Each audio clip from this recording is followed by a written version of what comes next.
Today I'll be talking about Vlookup. Here I have an example data table where I'll be pulling data from. Say you wanted to pull net sales from April using Vlookup. First type what you're looking for into a cell. For this we'll be finding net sales. Then to actually do the formula you want to do equal sign Vlookup. First section you want to select what you're looking for, in this case net sales. And for table array you want to select your entire table.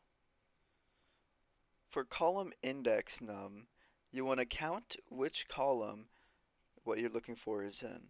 So April would be the 5th column, so you want to put 5 in there. For the next column, range lookup, you want to put either true or false. True being an approximate match and false being an exact match. I personally only exclusively use exact match because approximate match could produce some wrong values.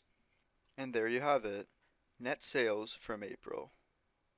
This can be very useful for large data sets as it's not that easy to just pull a number when these data sets are hundreds of lines long. Another interesting trick is say you didn't know which number your column was looking for. Say your data set was huge and it went all the way down to say AB or AX. You're not going to know exactly what number that is. So, an easy way around this is instead of using a number for the column, you can put the column function. So that's going to take any column you select and automatically convert that into the appropriate number for the function to work.